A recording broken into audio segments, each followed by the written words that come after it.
Olá, pessoal! Hoje vamos estudar sobre a catequização indígena no Brasil colonial, sua origem, seu processo e evolução. Os indígenas chegaram às Américas há cerca de 13 mil anos e se espalharam pelo continente nos milênios seguintes. Com a chegada dos portugueses no Brasil, vieram os membros da Ordem de Jesus, que teriam a incumbência de ampliar o número de fiéis no Novo Mundo, liderados por Manuel da Nóbrega. Os povos e as famílias indígenas, que se tornavam aliados dos portugueses, necessitavam ser convertidos à fé cristã, enquanto os índios bravos, como eram chamados, deviam ser subjugados militar e politicamente de forma a garantir o seu processo de catequização.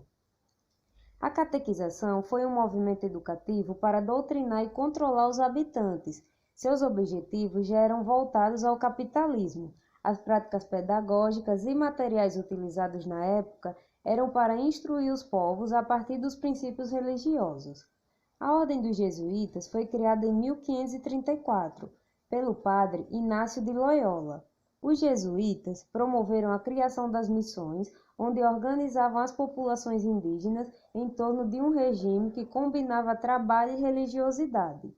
Ao submeterem as populações aos conjuntos de valor da Europa, destruíam toda ou em partes a diversidade cultural das populações nativas do território. O processo educacional era formado por padres e jesuítas, de acordo com as necessidades. Os materiais para leitura eram criados. O plano de Nóbrega, além de saber ler e escrever, possibilitava aprender filosofia e teologia. Após a morte de Nóbrega, um novo currículo foi estabelecido.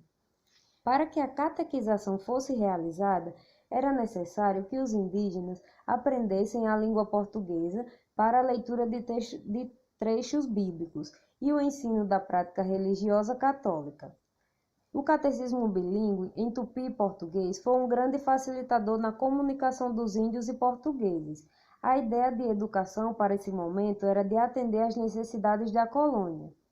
Um dos nomes mais conhecidos no processo de evangelização que chegaram até nós foi o do padre José de Anchieta. As missões serviram também para que os jesuítas mudassem os hábitos dos indígenas.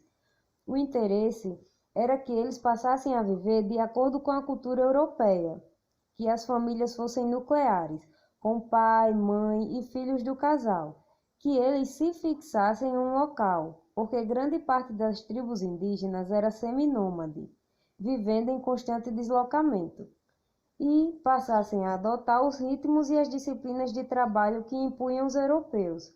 Esse processo também ficou conhecido como aculturação. E é isso, pessoal. Até a próxima aula.